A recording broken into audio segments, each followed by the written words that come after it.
Op het Binnenhof in Den Haag begint de rondetafelconferentie. Minister-president Drees opent de plechtige bijeenkomst met een rede waarin hij onder andere... Pada tanggal 27 Desember 1949, pihak Belanda dan Indonesia melakukan perundingan konferensi meja bundar atau KMB di Den Haag, Belanda, di mana melalui kesepakatan tersebut, kerajaan Belanda mengakui kedaulatan Republik Indonesia kecuali wilayah Irian Barat, Papua.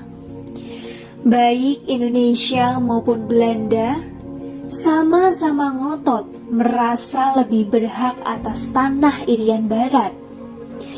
Bagi Belanda, Irian Barat atau yang mereka sebut Netherlands New Guinea bukanlah bagian dari kesatuan wilayah yang harus dikembalikan kepada Indonesia. Lantaran tidak dicapai titik temu, maka masalah Irian Barat akan diselesaikan dalam waktu 1 tahun ke depan. Faktanya, Belanda masih tetap bertahan di tanah emas tersebut hingga dekade tahun 1960-an. Kalau pihak Belanda menentangnya dengan misalnya tetap tidak mau menyudahi kolonialisme di Irian Barat, hari akan datang, entah besok entah lusa, yang dia pasti digiling gila oleh sejarah. Memasuki tahun 1962, pemerintah Belanda menolak berunding soal Irian Barat dengan Indonesia. Untuk memukul Belanda, sebuah operasi militer gabungan skala besar dipersiapkan. Operasi ini direncanakan di markas komando Kaduat atau kini Kostrad di Jalan Medan Merdeka Timur, Jakarta Pusat pada bulan Februari 1962. Di markas Kaduat terjadi perdebatan. Sebagian menghendaki kota industri minyak Sorong sebagai target penyerbuan. Sebagian lagi menghendaki Pulau Biak. Alasannya Biak merupakan jantung pertahanan Belanda di Irian Barat. Pemilihan Biak memang sangat riskan. Di sana, militer Belanda memusatkan kekuatan angkatan laut sekaligus basis angkatan udaranya. Markas operasional pasukan Belanda sengaja ditempatkan di Biak, berhadapan langsung dengan wilayah Republik Indonesia. Untuk menentukan target operasi, diadakan rembuk bersama Kepala Staf Komando Operasi Tertinggi (KOTI) Mayor Jenderal Ahmad Yani. KOTI memutuskan Biak sebagai sasaran operasi besar-besaran B1. Sedangkan hari H, operasi ditetapkan pada bulan Agustus 1962. Kode operasi diberi sandi Jaya Wijaya.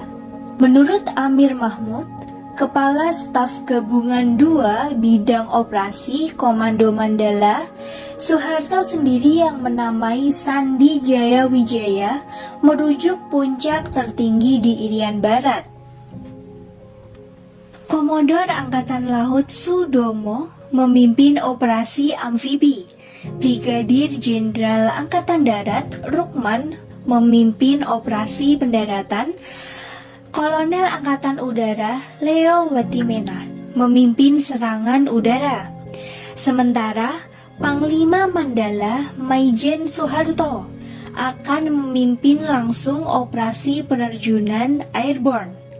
Dalam buku sejarah operasi-operasi pembebasan Irian Barat karya M. Holil, Operasi Jayawijaya akan diawali dengan serangan sporadis dari Satuan Lintas Udara. Angkatan Udara Mandala mengincar basis militer vital di Biak lewat serangkaian pemboman dan penembakan. Selanjutnya, pasukan-pasukan komando melakukan penyerbuan serta pemburuan bebas oleh Angkatan Laut Mandala.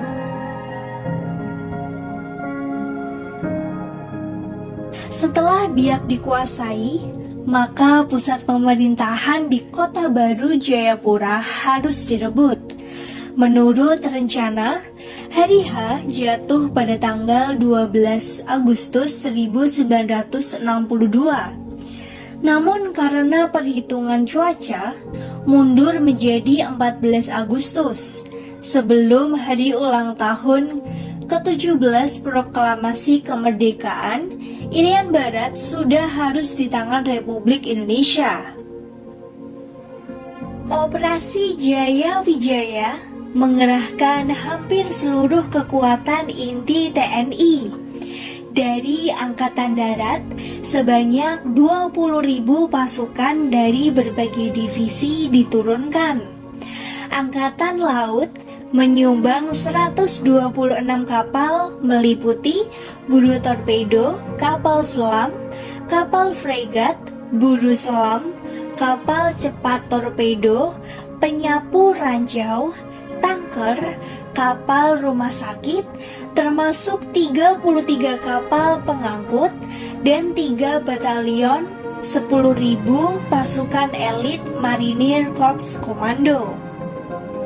Sedangkan Angkatan Udara mempersiapkan pesawat tempur tercanggih yang dibeli dari Uni Soviet, antara lain 38 unit bomber Tu-16, 8 unit MiG-17, 6 unit P-51 Mustang, 1 skuadron Ganet, dan 6 unit Albatros.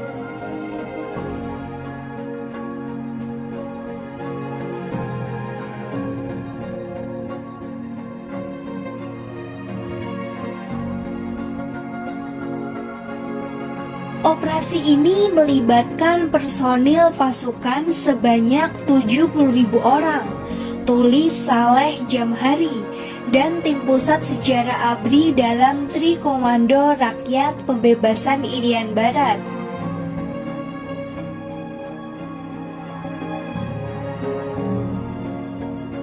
Operasi Jayawijaya merupakan operasi tempur gabungan berskala besar karena meyakini akan menghadapi perlawanan habis-habisan di Biak dan jatuh korban jiwa besar. Operasi Jayawijaya itu sendiri kemudian menjadi one-way ticket operation atau merupakan operasi sekali jalan untuk tidak bisa pulang dengan selamat.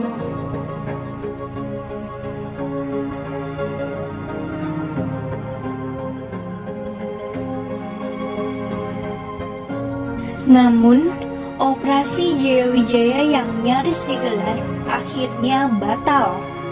Pada hari H operasi Jayawijaya, 14 Agustus yang jatuhnya sama dengan 15 Agustus waktu New York, berita menyerahnya Belanda di meja diplomasi terdengar di ujung pandang markas Komando Mandala. Perundingan yang dimediasi pemerintah Amerika Serikat dan PBB itu menghasilkan perjanjian New York yang mengakhiri sengketa Irian Barat. Hasilnya, wilayah Irian Barat akan berada di bawah pemerintah Indonesia, sedangkan Belanda harus angkat kaki. Pemerintah transisi berlaku hingga pertengahan 1963. Rupanya, Militer Belanda menjadi ketakutan setelah mengetahui kekuatan tempur RI yang demikian besar, serta semangat para prajurit RI yang begitu menyala-nyala. Dalam buku Meluruskan Sejarah Perjuangan Irian Barat, Subandrio menuturkan pesawat U-17 milik Amerika Serikat melintas 2 kali ketika aktivitas militer TNI kian meningkat di Irian Barat. Pengintaian itu sengaja dilakukan. Potret dari udara memberikan gambaran betapa perang siap pecah. Hasil pemotretan itu yang benar-benar memperlihatkan bagaimana Irian Barat sudah dikepung oleh armada Angkatan Laut Indonesia yang siap menyerang, kata Subandrio.